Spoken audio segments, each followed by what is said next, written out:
So I've been uploading videos to YouTube for almost 6 years now. It's crazy. And within that time, I've worked with a lot of companies that send me a lot of gear either for review purposes or just making you guys aware that they exist. I upload maybe 3 long form videos a week at best. So reviewing every single item, it just isn't possible. So that's why I need to start making videos like this. Just take 4 or 5 items that were either sent to me or that I bought within the last week or two, and just showing you guys what they are. And who knows, maybe I will review a couple items here and there from these videos. So that being said, let me show you what I got here. So let's start here. This is the big boy T-Tux Shadow Flap and Keepster from Tale of Knives. I've acquired a lot of Tale of Knives gear over the years, and they never fail to impress me. The big boy here is an EDC organizer that can fit a lot of larger EDC items. Now this one doesn't have the belt clip on the back. You have to thread your belt through these little holes right here, and it fits any standard 1.5 inch wide belts and even up to 1.75 inches. It's available in 3 different color versions. This is the medium brown and shadow, which is the black here. And all the leather here is Wicked & Craig full grain leather. Fantastic. So this is the T-Tux with the shadow flap right here that holds in your multi-tool with the Keepster. So you can put your keys right there. And this actually works really great for keys. But the multi-tool pocket right here can fit larger multi-tools such as a Leatherman Surge, a Super Tool 300, a Gerber center drive, an SOG power lock. But honestly, I've been carrying this with my Leatherman Wave, and you can see that fits in there really nice. And of course, since it has a flap with the snap right there, there's no danger of you losing that multi-tool. Now let's talk about the T-Tux pocket here. It can fit a pen the same size as a Phoenix T5 tactical pen, or even just a regular Sharpie can fit in here. I actually have a Phoenix T6 tactical pen with the light on the back right there, and it is a little tight in this pocket, but you can see it will fit.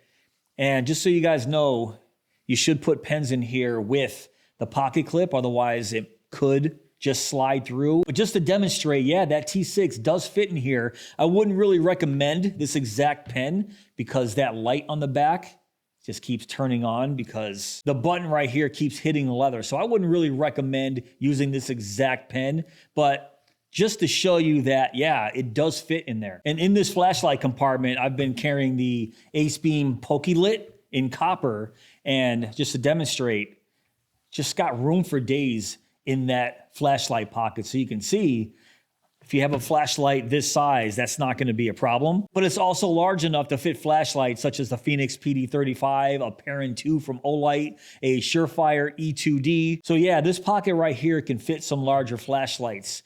For me though, I just like rocking this AceBeam PokeLit. So that's where it's been living lately. And the quality here is second to none. I mean, Tale of Knives just knocks it out of the park every single time. And this is easily one of my favorite EDC organizers, the big boy T-Tux Shadow Flap and Keepster. And next, let's talk about a pry bar. This is the O-Pry 2 from O-Knife, which is basically a product from Olight. The O-Pry 2 is made of grade 5 titanium, and there's a lot that I like about the O-Pry 2 over other EDC pry bars. And a lot of that has to do with the size and shape of the O-Pry 2. It's a lot larger than most of the everyday carry pry bars that I have, which to me, it makes it a lot more functional. A lot of guys talk smack about EDC pry bars, saying that they're useless, they're pricey. And yes, most cases you do have a point. But for me, I like carrying an EDC pry bar at work because they do come in handy. And the one thing I look at is the overall shape and design of the end right here, the prying part. And of course, it has the standard bottle opener right here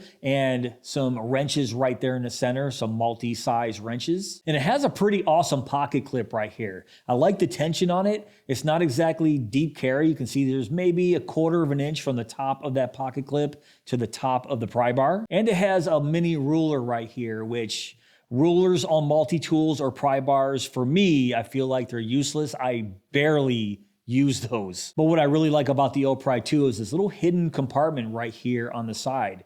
So it's just held shut by a detent right there. And inside there are 3 double-sided bits. And there's a magnet on the very bottom to help hold these in, but just hit them in your palm, they come right out. And you put these right here at the end of the pry bar and they fit pretty nicely in there. And once the bit is in there, it locks itself in pretty nicely, but still relatively easy to pull out. You can see it just snaps right there.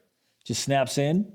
Very nice. And there's a few Torx bits right here. There's a flathead and a small Phillips. So once you're done, they just store very nicely right back in this little hidden compartment.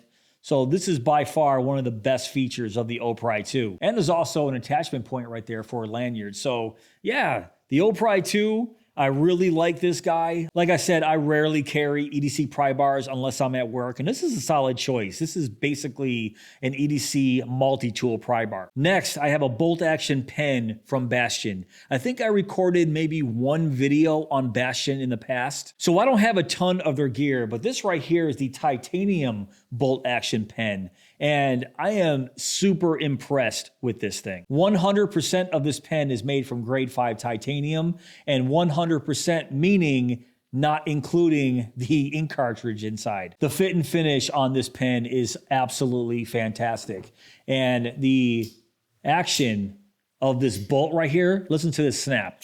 And you can see how snappy that bolt is. It feels very nice. And the titanium pocket clip right here has some decent tension. It's not too tight. And this titanium body right here is completely smooth. There's really no texturing or anything like that for your fingers. But while I've been using this thing, it doesn't slip around in my hands at all. So I'm not really missing any texture down there. And the seam is basically invisible. Let me start to open it up and you can slowly start to see right there where that seam is. So when I said the fit and finish here is fantastic, I wasn't kidding. Now inside here, it can take Bastion's own ink cartridges or any G2 style ink cartridge. It ships with the Bastion ink cartridge right here, but if you guys don't want to go to the Bastion website and always buy their ink cartridges, G2 style cartridges are readily available. And I'm really picky about how a pen feels in my hands and how it glides across the paper. And this one is very, very nice.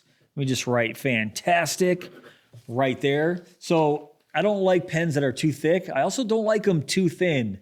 I don't really carry Bics because I think a Bic is just too thin when I'm writing. The width of this pen feels awesome. Actually, let me measure this real quick for you. I'm just gonna measure the overall thickness right about dead center.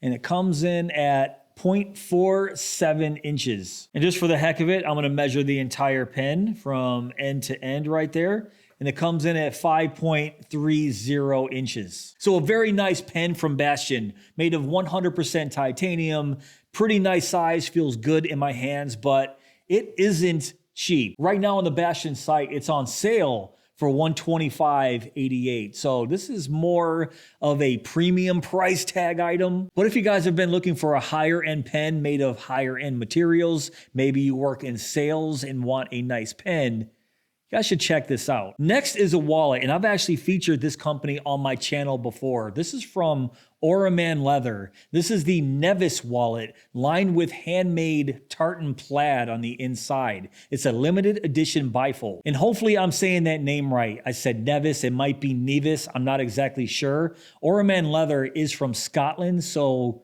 they might have a different pronunciation for this wallet, but I'm just gonna call it the Nevis wallet in this video. If I'm wrong, let me know in the comments below. But this is one of Oraman Leather's newest designs, and I was super surprised to see this tartan plaid on the inside. I review a lot of wallets on this channel, and that's something I don't see every day. That is awesome. I mean, that tartan is all handmade. That is fantastic. The leather here is a waxy Badalassi Carlo full grain vegetable tan leather, and the color combination here is called Islay Mist. So if you go to their website looking for this exact wallet, that's what it's called, but there's actually 15 different versions available. You can choose between either a hand stitch or a machine stitch, and you have the option to choose the cash flap, which is the one that I have right here, or an ID window. And all the wallets come with a lifetime guarantee, which is fantastic. Let me show you guys that gold print right there on the front, that stamp on the front. It says Oraman Leather, handmade in Scotland, and on the back you have the Oraman Leather logo. I think that's great. And on the inside you have 4 card slots, 1, 2, 3, and then 1 right here behind that cash flap. And of course, this cash flap can accept your American dollar bills folded in half. Let me just demonstrate that for you real quick. And you can see what that looks like if you guys are rocking American dollar bills. Let me just plop a couple cards in there for you. One behind that cash flap, one right there in that little hidden pocket, and then just two more. I'm just gonna put one card per pocket just so you guys can get an idea of what you're dealing with here. So what do you guys think of the limited edition Nevis wallet right here with this handmade tartan plaid on the inside? I might do a review. What do you guys think? Should I do a review on this wallet or not? I just might. I'm really digging this wallet right here. This is the first time putting cards or cash in this wallet. I literally just pulled it out of this bag for the first time just to show you guys in this video. And next I have a flashlight here. This is the Sofirn SF26. And you guys might be saying this is about a 2 or 3 month old flashlight. And you guys are exactly right. But I wanted to include this in this video because they just released this on Amazon. And plus, I never reviewed this flashlight on this channel. And it's just such an interesting light. Look at the optics here.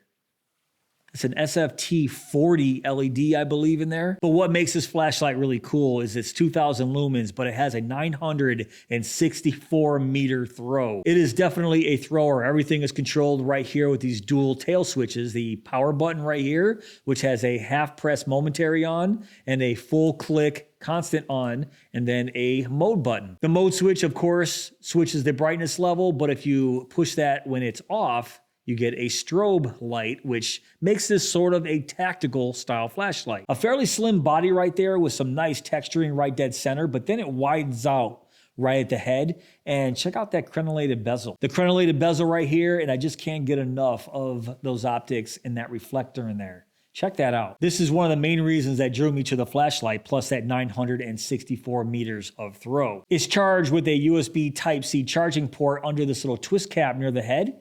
So once I twist it off, you can see the USB-C port right there. And on the other side is a boot up battery life indicator, which you guys know I'm not really the biggest fan of that. It does go out after about 4 or 5 seconds, but I like to know what my battery life is as soon as I turn it on. I don't want to have to twist the cap to see what my battery level is. So if I did review this flashlight, that would be in the negatives category, but what can you do? Next, let me check out inside here. So there is a spring right there at the tail.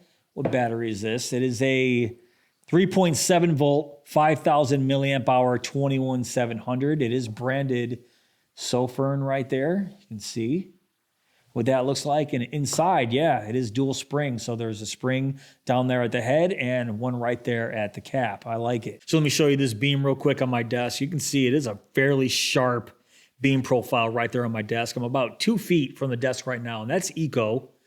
That is low, and we get a little bit of a spill, medium, high, and then turbo. That's where you're gonna get the maximum 2,000 lumens, 964 meters of throw. And that is a cool white color temperature, right around 6,000, maybe 6,500 Kelvin. Being a tactical style flashlight, I'm just gonna label this a tac style flashlight. That cool white is completely fine. But once again, I never reviewed this on my channel. I'm not exactly sure why. So I thought it was a perfect time to bring it out just because they released this on Amazon. And just so you guys know, everything that you see here in this video, I will have links down below in my description box if you guys want to check them out for yourself. But that's just a real quick look at the Sofirn SF26. And right now, it looks like on their website, this is about 38 or 39 bucks on sale. That is crazy. This flashlight for under $40 right on the Sofirn website. I'll put their official website down below. Also, I'll have a link to their Amazon page as well. All right, guys, that's pretty much it for this video. What do you think of this collection of new gear that I've acquired? I have a lot more gear that I want to show you guys, so stick around for that. But if you guys did enjoy this video, please give me that thumbs up. Please subscribe and go.